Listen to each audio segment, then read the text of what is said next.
Buenas tardes, mi nombre es Gerardo Herrera Alarcón. Actualmente yo trabajo con el programa de patrimonio en la Dirección de Cultura y paralelamente trabajo con el programa de Vigías del Patrimonio.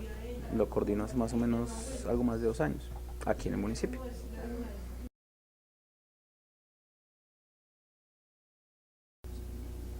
Entonces digamos que vamos a ver como un contexto general de lo que nosotros tenemos de patrimonio acá en el municipio de Soacha, que está comprendido pues entre excavaciones arqueológicas, entre sitios que tienen arte rupestre, entre estaciones del tren. Digamos que acá tenemos todo lo que es el Cerro de Canoas. Estos son los sitios que se han referenciado como zonas de arte rupestre. Acá pues digamos que la importancia del sitio de Canoas es que pues acá no se ve, pero por acá viene el río Bogotá. Es que hasta acá, hasta este punto era navegable el río Bogotá, ¿no? Acá ya el río, pues esta manchita negra que viene acá, baja, y si nos damos cuenta ya acá en el charquito, pues digamos que el río ya va a coger cierta velocidad, que finalmente va a terminar acá, en el Salto del Tequendama.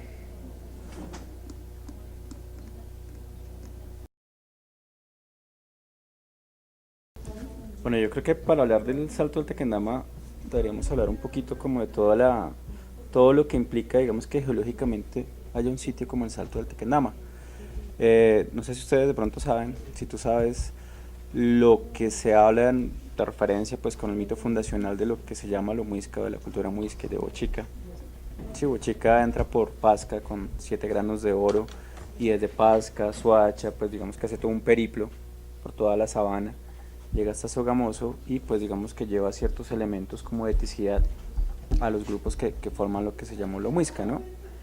Eh, Estos grupos humanos o esta sociedad muisca o los indígenas muiscas que estaban acá, en algún momento, pues digamos que no siguieron los lineamientos que les había dado Bochica y paralelamente pues una mujer llamada Huitaca empezó digamos que a enseñar otras cosas diferentes a la eticidad de Bochica. Producto de eso pues Nencatacoa, no perdón, Chepchacum castiga a los muiscas, haciendo llover durante pues por mucho tiempo en la sabana de Bogotá, cosa que provocó que se inundaran pues las cosechas, que se echaran a perder cosechas de maíz. Algunas personas murieron, otras personas tuvieron que refugiarse en los sitios donde estaban las piedras pintadas o en las montañas, ¿no? Pues ante las súplicas, Bochica decide, digamos que escuchar a los muiscas, baja, castiga a Chipchacún y con su tocado se va al sitio en donde ahorita es el Salto del Tequendama y con una roca abre con su tocado abre 2 rocas y pues ahí mana y brota, digamos que el Salto del Tequendama, obligando a que el agua que estaba contenida en Muequeta, en la sabana de Bogotá, pues descienda por el río Funza, el río Bogotá y llegue a terminar pues digamos que ahí en el Salto. A Chipchacún pues lo obliga a cargar el mundo. Sí, el mundo lo cargaban 4 guacamayas, entonces digamos que hay un parangón ahí con el Atlas griego. Sí, que Atlas es obligado también a cargar el cielo y cada vez que temblaba era porque pues cambiaba de brazo, de hombro, perdón. Entonces digamos que desde lo imaginario y desde la tradición oral, o sea, desde toda esta cuestión inmaterial, o sea, todos los discursos, todas las historias que están sobre el territorio y para lo muisca el Salto del Tequendama es fundamental. Recordemos que las lagunas para los muiscas eran lugares especiales y eran lugares sagrados, ¿no? Entonces, de la laguna de Iguaque sale Bachué con Sugunzúa. Las lagunas eran lugares de pagamento, eran lugares de rito en donde se hacían, pues se recorrían ciertas lagunas en cierto tiempo y había que darles pagamento. Guatavita hacía pagamento en la laguna de Guatavita, el cacique Guatavita. Entonces, sí, se adornaba con oro, se cubría su cuerpo con oro y se lanzaba, pues, a la laguna y salía, pues, sin el oro, haciendo como una suerte de pagamento con la madre, ¿no? Entonces, el Salto es un lugar, digamos que paradigmático, es un lugar fundamental dentro de lo muisca, pero también es un lugar de frontera. Sí, es un sitio en donde este sitio articula digamos que dos grandes ecosistemas. Una cosa es lo que es la sabana de Bogotá y los cerros que están acá contigo, que son los cerros de Canoas, que hace como un cinturón y de ahí para allá, pues ya tú bajas al Valle del Tequendama, ¿no? Al Valle del Magdalena, al fondo, que ya es otra cosa, es otra comida, es otra manera de concebir, pues digamos que maneras funerarias, rituales funerarios. Hay dos, pues obviamente muchos más y muchos matices, pero podríamos digamos que diferenciar dos grandes conjuntos, que una cosa es lo de la sabana y otra cosa es lo de los climas templados, ¿no? Bueno, ahí digamos que tenemos que hablar de un contexto general de toda esta zona que tiene el Salto del Tequendama, ¿no? Nosotros tenemos una riqueza arqueológica que va de más de 12.000 años, que pues es en los abrigos rocosos del Tequendama, donde se encuentran pues vestigios de poblamiento que nos hablan de evidencia humana hace 12.000 años, ¿no? Y evidencia humana en este sitio hasta más o menos los 2.000 o los 3.000 años antes de Cristo, que pues dan cuenta de que este territorio ya venía siendo utilizado desde hace mucho tiempo. Sí, nosotros pues uno se ve reflejado en el tiempo y pues somos digamos que un respiro nomás, ¿no? Pero también tenemos otro sitio cercano al Salto que se llama Aguazuque. Sí, un arqueólogo muy famoso que se llama Gonzalo Correal encontró más o menos para finales de los 80s un sitio bien interesante, porque digamos que marca el hito, o sea, ya las sociedades que no viven en abrigos rocosos, sino que viven digamos que a cielo abierto, y era un terreno en donde los cuerpos fueron enterrados en círculo y en donde hay enterramientos secundarios, o sea, se quitaban algunas partes del cuerpo y se decoraban. Los cráneos de Aguazuque fueron decorados con un rojo, y algunos son pues digamos que tienen algunas decoraciones en la parte digamos que superior del cráneo. También hay otro sitio cercano que se llama Potrero Alto, en donde se encuentran dos cuerpos de más o menos más de 6.000 años antes de Cristo. Cerca también se encuentra otro sitio que se llama Bonaca, que en este momento digamos que está en proceso de excavación, donde se encuentran cinco cráneos de 5.500 años de antigüedad. Y pues digamos que ahorita lo que está causando, que tiene la arqueología así como muy admirada, es un nuevo sitio de Nueva Esperanza, que está digamos que muy cercano al Salto del Tequendama. Por toda la riqueza son más o menos 17 hectáreas, y todas las 17 hectáreas son pobladas y tienen densidad humana que van desde el periodo Herrera, ¿sí? hasta el Muisca, y probablemente llega hasta lo Español. Hay otro sitio también muy famoso ahí cerca del Salto que se llama el pueblo de Tuzo. El pueblo de Tuzo pues digamos que fue un monasterio y después fue un pueblo que por epidemias de viruela, que por falta o escasez de agua y por migración de mano de obra, pues digamos que es un pueblo que al final del siglo XIX tiene que ser, las pocas personas que estaban ahí las migran o las obligan a vivir en el casco urbano de Soacha. Entonces digamos que toda la riqueza arqueológica va y se vincula un poco con el Salto del Tequendama, ¿no? Probablemente al ser un sitio de pagamento hayan sitios digamos que muiscas. Si uno atiende la lógica colonizadora española, los españoles fundaban iglesias donde habían sitios ceremoniales indígenas, ¿no? Muiscas. Entonces ahí tenemos un sitio magnífico que se llama el pueblo de Nuestra Señora de Tuzo, que nunca ha sido prospectado, o sea, no se le ha hecho una excavación arqueológica. No, hay toda la riqueza, pues digamos, toda la riqueza arqueológica para la zona.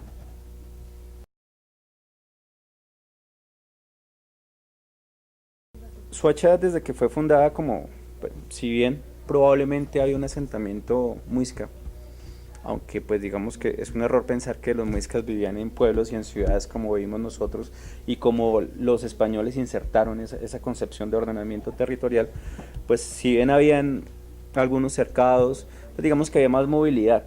Sí, los muiscas no estaban digamos que restringidos a un solo sitio.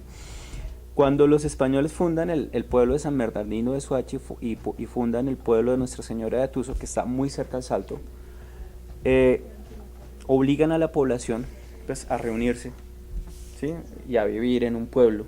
Los españoles tienen dos diferentes pueblos, aunque digamos que son pueblos de blancos, son pueblos de indios. Soacha, desde que se funda en el año 1600, cuando se hace la visita y se hace el trazado de la iglesia, de la alcaldía, de la plaza mayor, no pasa en la evolución histórica de más de pues, 300 años de colonia más o menos, pues digamos que Soacha se mantuvo más o menos estática. Sí, desde todo el trazado, como se funda, que es desde el río Soacha hasta lo que ahorita es el estadio, hasta la autopista y hasta antes del hospital, durante 300 años fue lo mismo, ¿no? y el mismo trazado que uno ve, digamos que en los pueblitos de Sabana, yendo para Boyacá. Lo que le daba movilidad a Soacha y lo que hacía que Soacha estuviera, digamos que en el imaginario en la colonia, era precisamente el Salto del Tequendama. Virreyes, digamos que es muy connotado la visita del virrey de Espeleta, cuando llega pues tomando posesión en representación del rey de España a la audiencia de Santa Fe, pues organizan todas una suerte de comitivas para ir al Salto. En la noche pernoctaban acá y al otro día iban al Salto, almorzaban acá. También es muy famoso, digamos, que las visitas de la comisión coreográfica para medir el Salto. Probablemente, pues digamos que hay ilustres, o más que ilustres, expedicionarios del siglo, pues de la colonia y del siglo XIX, que van a hacer y a medir el Salto, pues y admirarse, digamos que con la belleza, pues que tiene toda la caída del agua. Para, pues más o menos hace 100 años, y retomando un poquito toda esta tradición de ir a ver el Salto del Tequendama y fascinarse por la majestuosidad de la catarata, cuando se creó el Ferrocarril del Sur, que digamos que fue un intento del 98, más o menos 1898, que es un ferrocarril que va a durar más o menos unos 30, 40, 50 años, pues digamos que fue un intento de bajar hacia el Magdalena por el lado de allí del Salto del Tequendama, pero el tren llega hasta ahí, hasta la casa, estación, hotel, bueno, ahorita se llama Casa Hotel del Salto del Tequendama, y esa era la última estación del tren. Sí, que también pues fue un hotel, pero pues relativamente era un hotel pequeño, en donde iban, digamos que las élites bogotanas, sí, las élites de la sabana, viajaban y hacían todo un recorrido, pues llegaban a Soacha y llegaban al Salto, ahí almorzaban, pues algunos se quedaban y se devolvían, y desafortunadamente pues digamos que esto, en la medida en que medró, en que el proyecto del Ferrocarril del Sur ya no fue viable, pues también medró ese tipo de turismo, digamos que de alto turismo, que en algún momento tuvo el Salto. Sin embargo, como permanencia de esto, con la apertura de la carretera, pues todavía las personas van, se bajan, y a despecho pues de que el agua está contaminada y que efectivamente en algunos momentos huele, pues no huele bien, pues todavía hay personas que se paran a contemplar, digamos que la magnificencia del Salto. El primer recuerdo fue con mi papá. Entonces tenía como 4 o 5 años. No, y efectivamente nos bajamos ahí, mira uno y se siente ahí, uno como maravillado, extasiado. Eso es lo más bonito que me acuerdo del Salto. Uy, digamos que en el Salto convergen muchas cosas. Converge la construcción de nación, de la comisión coreográfica. Converge, bueno, ya no vamos a hablar de lo indígena ni de lo muisca.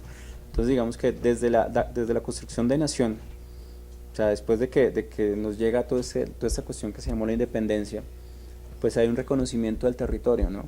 O sea, hay que reconocer el territorio y hay que saber qué hay en el territorio para poder explotarlo y para poder generar una cosa que se llamó el progreso en el siglo XIX. El Salto, digamos que fue un lugar de experimentación por las medidas, digamos, como por el método científico, ¿no? De ir a ajustar y a medir cuánta distancia, qué altura tenía el Salto del Tequendama. También fue un lugar, digamos que primigenio para la generación de energía, no en vano. Volvamos al cuento, en el charquito se hace la central de energía. ¿Cómo fue la pregunta? Se me olvidó. ¿Cuáles eran las historias más representativas? Bueno, ok, ya.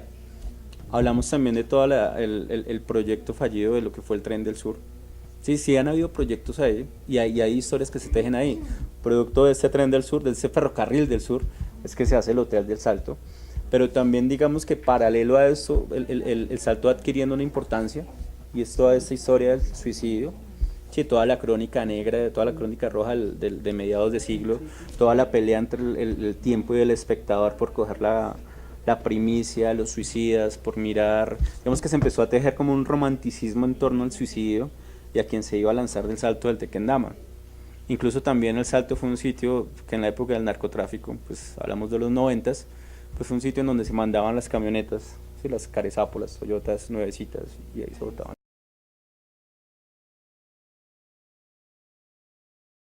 A mí me parece maravilloso. Maravilloso porque digamos que todos estos elementos hacen parte de nuestro patrimonio inmaterial. O sea, todas las representaciones, no cerca, pues cerca de allí está toda la historia tejida entre el diablo y Urdaneta en canoas. Sí, no sé si te la sabes. Cerca al Salto hay un sitio que tiene unas montañas en donde hay piedras pintadas o pictografía, ¿no? En esta pictografía y por el pueblo de Tuzo, cerca al Salto, se libra una pelea entre el diablo y Urdaneta, que fue un coronel de la regeneración, o sea, conservador, que fundó una guerrilla que se llamaba Los Colorados, y pelean por las reses que el diablo se le roba del Tuzo. Cuando le gana Urdaneta al diablo, el diablo escupe el ojo de agua, o sea, el riachuelo que abastecía a Tuzo, y seca, pues ya no va a haber agua, lo que obliga a que las personas ya no puedan vivir ahí en el Tuzo por culpa del diablo. Entonces a mí ese discurso que está ahí, esos discursos de por ejemplo, el Salto del Tequendama, de lo inmaterial y digamos que de los imaginarios, casi que religiosos, son fundamentales para nuestra construcción identitaria como comunidad. O sea, si es una niña, si es un hombre sin cabeza que anda con dos perros, eso es maravilloso, que a lo material se le dote lo inmaterial, o sea, de todas las historias, todos los discursos. A mí, en lo personal, me encanta.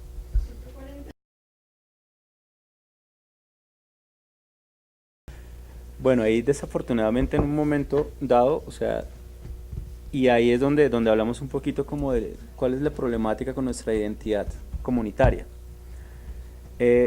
Como veníamos diciendo hace un momento, desde que se funda el pueblo de Soacha, hasta hace más o menos unos 60, 70 años, el plan urbano fue casi que lo mismo, ¿no? Con muy pequeñas variaciones. Pero desde que se genera o se hace la primera planta eléctrica, ¿sí? Pues la energía traída por los Amperbruch, empieza a haber una migración de personas que por diferentes motivos, ¿sí? Algunos por violencia, pero otros por maximización económica, otros por cercanía con sus familiares en Bogotá, empiezan a vivir en Soacha. Esta migración empieza a conformar un nuevo sitio, una nueva, digamos, riqueza habitacional de poblaciones que se llama Soacha, ¿no? Ya no es la misma gente, llegan nuevas personas. Acá perfectamente usted en Soacha puede hacer un reconocimiento de lo que es toda Colombia.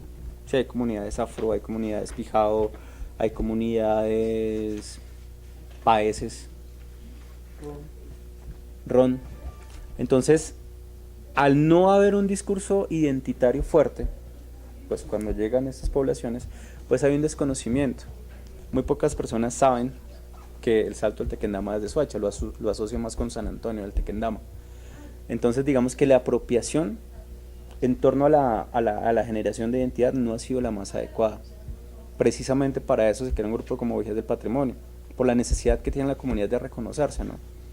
Reconociéndome en el pasado puedo negociar mi presente para mi futuro, ¿no? Entonces digamos que no ha sido lo más acertado. Depende. Depende desde qué esfera de análisis lo ves, ¿no? Si lo ves desde ordenamiento territorial, pues no, allá tú no puedes meter una empresa, a pesar de que industrialmente, pues digamos que por ahí bajaba toda es con el agua del río Bogotá que se genera la energía, que se generaba la energía, ¿no? Desde lo identitario, pues toda es un mito fundacional muisca, ¿sí? Hace parte y es un lugar de peregrinación, digamos que con las comunidades se van buscando nuevos sitios para ir al Salto. Nosotros ya tenemos identificadas 3 rutas y probablemente hay ahorita una 4ª ruta con Nueva Esperanza, en donde las personas, digamos que hacían esto de pequeñitos, ¿sí? Los suachunos de ahorita de 60, 70, 50 años, iban al Salto cuando tenían 10, 8 años en paseo de olla con su familia. Entonces digamos que a veces cuando hemos hecho las salidas de reconocimiento, pues nos hemos ido por todo lo que es la vía férrea, desde la estación del Charquito hasta Concay, hasta el Salto del Tequendama, pues digamos que es como un reencontrarse con uno mismo, ¿no? Reencontrarse uno con el pasado y con los paseos que hacía uno con la familia. Entonces digamos que desde esa esfera tiene toda la importancia, es fundamental para nosotros como comunidad reconocernos en el Salto del Tequendama. Digamos que ahí tenemos que diferenciar 2 cosas. Una cosa es el Salto y otra cosa es la Casa Hotel del Salto. La Casa Hotel, digamos que está en un proceso de restauración por parte de la granja El Porvenir, en donde pues digamos que de a poquitos van restaurando sitios, van restaurando salas. La casa creo que fue vendida, fue donada, ya está en propiedad pues del Porvenir. La embajada de Francia ha metido algún dinero ahí, ha metido algún dinero ahí, lo que quiere ser la casa o la proyección que quienes ahorita la tienen es que esto sea un museo, ¿no? Entonces es un museo que trabaje desde lo botánico y desde bueno, desde los insectos que hay ahí en toda la región del Tequendama, que pues digamos que por ser bosque altoandino tiene una característica bien particular, pero también que haya como una suerte, una sala que hable también desde lo social, desde lo histórico, arqueológico, ¿sí? Cómo las sociedades humanas han ido y han venido, por eso que es un corredor estratégico. Con el salto del Tequendama como tal, con la catarata, pues digamos que está el proceso de recuperación, que sabemos que es un proceso bastante lento. Entonces pues está ahorita con la construcción de la Petar, está con las rondas del río, o sea, lo que la CAR le está haciendo por un intento de recuperación del río, que también es bien bonito en el sentido en que se intentan, no sé si tú sepas qué es chusque, que es como una aguadura delgadita que crece cerca como a los pantanos, que se utilizaba para hacer los techos. Cuando tú ves los techos de las casas que tienen de teja, de barro, debajo de esto hay como barro y hay como unos palitos, como unos tronquitos. Esos tronquitos son chusque. Esos tronquitos sembrados cerca al río, digamos que absorben un poco el plomo. Pues no lo van a absorber todo, pero digamos que es un intento de recuperación con lo que hay acá en el territorio. Entonces digamos que eso es lo que yo sé que va a pasar allá. Los abrigos rocosos del Tequendama, de la Poma, de Aguasuque, de Potrero Alto que está por acá, todo nuestro patrimonio ya del siglo XX, que son las haciendas, algunas herederas pues, del siglo XIX. Vemos que Soacha, lo más importante que tenía Soacha para este momento y para este contexto, eran las haciendas que abastecían de cebada, de trigo, de leche posteriormente, pues a Santa Fe de Bogotá, y también a mediados de siglo. De acá sale un caballo, una variedad de caballos que van para los hipódromos que se llaman los caballos chucuanos, que eran un cruce con un caballo argentino que trajeron alguna vez. Y pues esos caballos que de algún modo todavía sobreviven algunos por ahí en una hacienda que se llama cerca de Ogamora, que ya pues ya van a jugar polo. Tenemos también el sitio de San Mateo, en donde se ve toda la afectación. Creo que lo vemos mejor. Que lo que vemos en una mancha amarilla pues es la cantera, Invercot.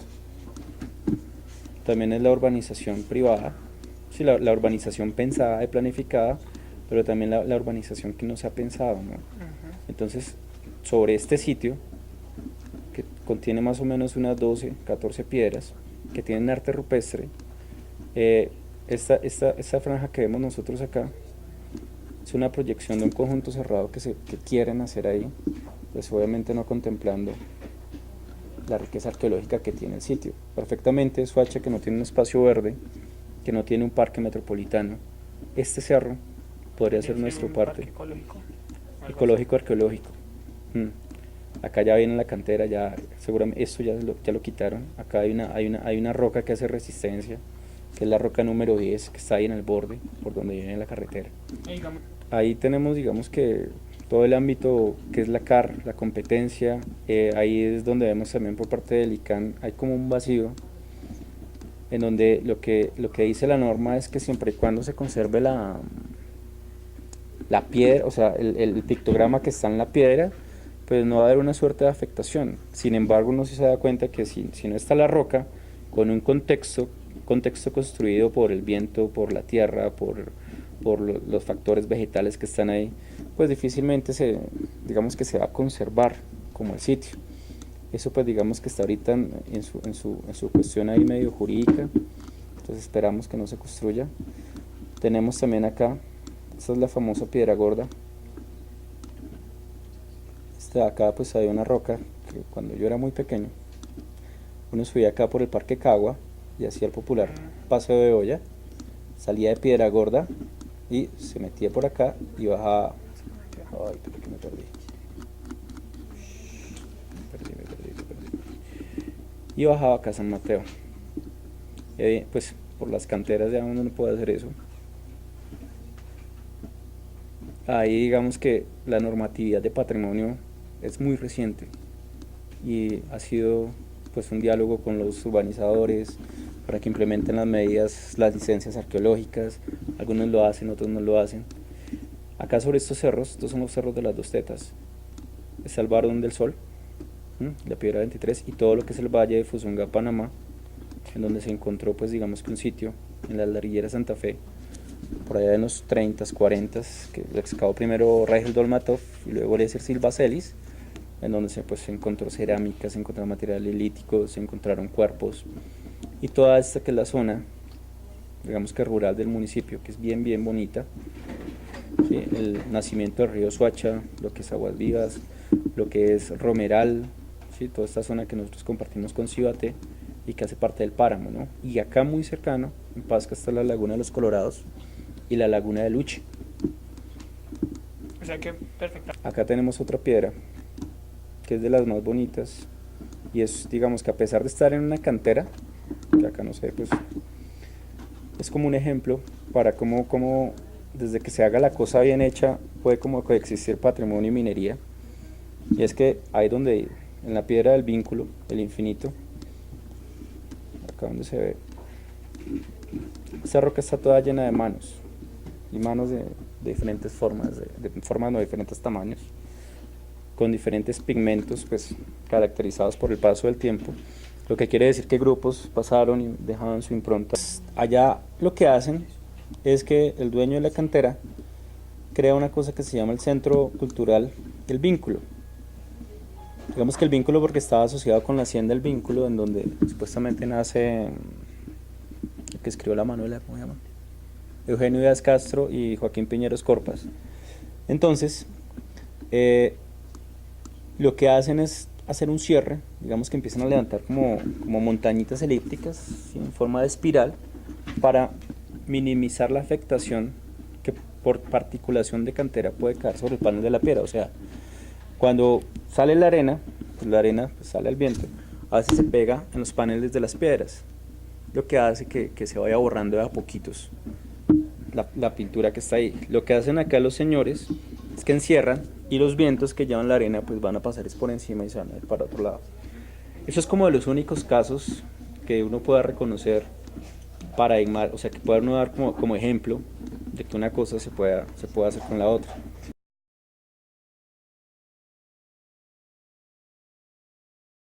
Yo quisiera decirte que pues a ti y a las personas que vean tu entrevista, que lo que uno tiene que hacer como suachuno, así no haya nacido acá, es recorrer el territorio y darse esa oportunidad de conocer qué hay más allá de Soacha.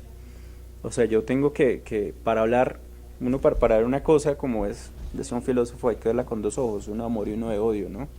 Claro, nosotros sabemos y entendemos que efectivamente si uno va a ir al Portal del Sur se demora una hora o el tráfico es una cuestión complicada, pero de esas personas que nos quedamos en el discurso cómodo de criticar y de decir, pues deberíamos darnos la oportunidad de conocer. O sea, uno pues a veces nos maravillamos solo ir a Canoas y ver toda esa riqueza arqueológica que hay en todo este contexto arqueológico, en donde casi que el viento le habla a uno en la oreja, en donde tú te encuentras con otros sitios, en los abrios rocosos del Tequendama, un sitio con 12.000 años de historia, en donde efectivamente si vas a Aguas Vivas vas a ver el páramo Suachuno y va a un valle de frailejones, si vas a Hungría, sí, y te encuentras con diferentes ecosistemas que están en el mismo territorio, pues digamos que uno empieza a renegociar todo ese discurso que a veces uno dice como muy a la ligera. Sí, claro, en Soacha hay problemas, pero también uno tiene que darse la oportunidad de conocer todo lo bonito que tiene Soacha, ¿no?